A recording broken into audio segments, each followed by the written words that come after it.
ఈరోజు జరిగినటువంటి దేశవ్యాప్త సార్వత్రిక సమ్మెలో చాలా రకాలైనటువంటి సంఘాలు పాల్గొన్నాయి. 10 రకాల సంఘాలు పాల్గొన్నాయి. ఇందులో మీ సేవకు సంబంధించిన ఒక సంఘం పాల్గొంది. దీనికి సంబంధించి మాట్లాడదాం. అసలు ఎటువంటి సమస్యలు ఉన్నాయి, అసలు దీనికి సంబంధించి డిమాండ్స్ ఏంటి అని చెప్పేసి వాళ్ళతో మాట్లాడేద్దాం. అమ్మ చెప్పండి, అసలు ఎటువంటి సమస్యలు ఉన్నాయి, మీ ప్రధాన డిమాండ్స్ ఏంటి? అసలు మాకున్న సమస్యలు చెప్పుకోలేనివని చెప్పాలండి.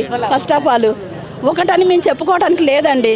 600 మంది ఎంప్లాయీస్ ఉన్నారు ట్విన్ సిటీస్లో, రాష్ట్ర వ్యాప్తంగా. అందరికీ ప్రజాసేవ చేస్తాము, అన్ని సర్వీసులు చేస్తాము. కానీ మేమైతే ఏడుస్తూ ఉంటాము. మా దగ్గరికి వచ్చిన కస్టమర్ చక్కగా నవ్వుకుంటూ ఆ సర్వీసులను చేయించుకుని హ్యాపీగా ఇంటికి వెళ్ళిపోతాడు. కానీ మా జీవితాలు బాగుపడే రోజు ఎప్పుడో, మమ్మల్ని గుర్తించే రోజు ఎప్పుడో, మా శాలరీస్ పెంచే రోజు ఎప్పుడో, మమ్మల్ని పర్మనెంట్ చేసే రోజు ఎప్పుడో, మాకు హెల్త్ ఇన్సూరెన్స్ ఇచ్చే రోజు ఎప్పుడో అని ఎదురు చూస్తూ కొంతమంది వెళ్ళిపోయారండి. కానీ మాకు పర్మనెంట్ కావట్లా. మేము చేసేది బానిస బ్రతుకులండి. మాకు మినిమం కావాల్సిన అవసరాలు కూడా వాళ్ళు తీర్చరు. ఎంప్లాయీస్కి సరిపడా మినిమం ఏజ్ అవి కూడా ఏమి ఉండవు. మాకు బాత్రూమ్స్ ఫెసిలిటీస్ కానీ లేదు అని అంటే, మరి ఇప్పుడు కస్టమర్స్ వస్తున్నారు, ఒక సెక్యూరిటీ కూడా లేడండి. ఇంతకుముందు సెక్యూరిటీ ఇచ్చేవాళ్ళు. ఒకప్పుడు ఈ సేవలంటే ఒక మంచి పేరు ఉండేది. శాలరీస్ తక్కువైనా కానీ మేము హ్యాపీగా ఉండేవాళ్ళం.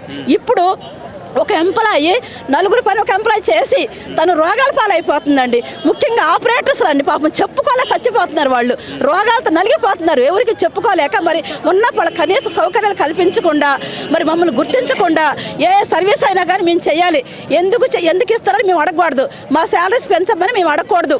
మాకు నోరు లేకుండా ఉండాలి మేము. ఇది గవర్నమెంట్ యొక్క ఆలోచన. ఇది ఎట్లాగో, ఇది ఏ ప్రభుత్వం, ఎక్కడ బతుకుతున్నాం?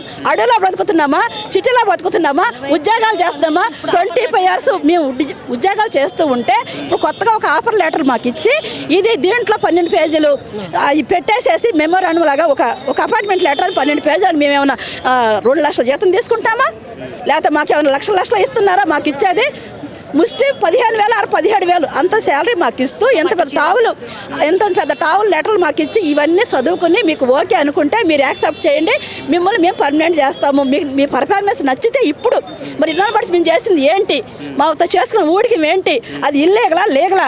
ఇప్పుడు ఎందుకు లెటర్ ఇవ్వాలి? నాకు ఆలోచన వచ్చింది.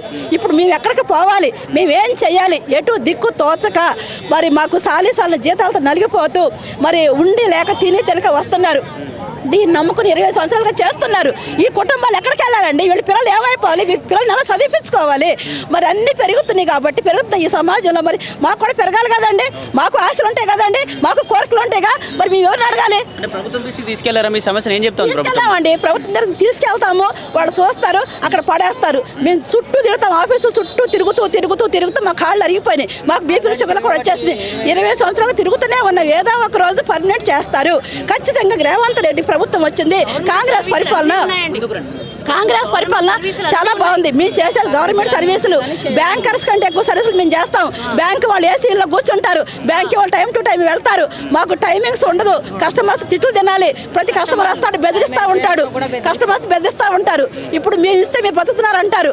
వాళ్ళ మీద ఏ కస్టమర్ ఎప్పుడు వస్తాడో, ఎలా తిడతాడో, ఎలా కొడతాడో, ఎలా చేస్తాడో అసలు మాకు తెలియని పరిస్థితి అండి.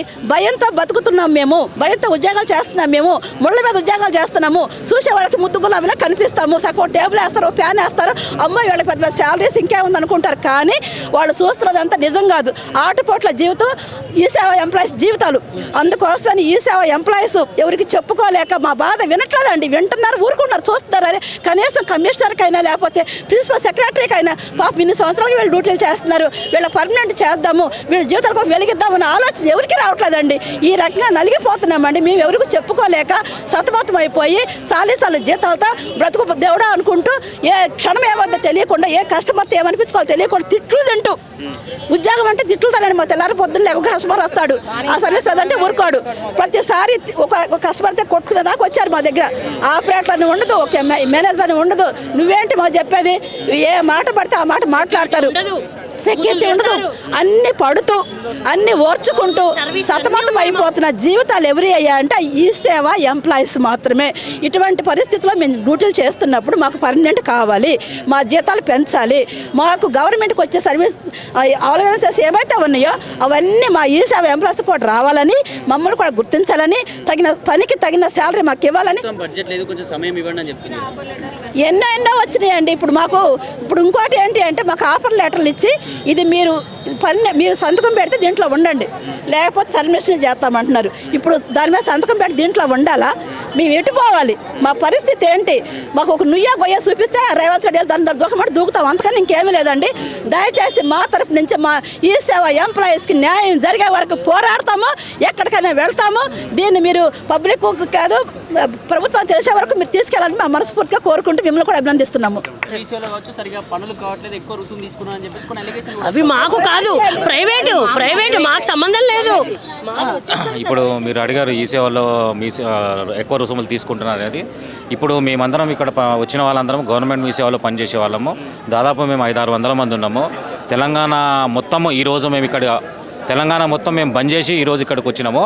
అయితే మీరు చెప్పినట్టు ఎక్కువ రుసుము తీసుకునేది ప్రైవేట్ మీ సేవా సెంటర్స్ వాళ్ళు.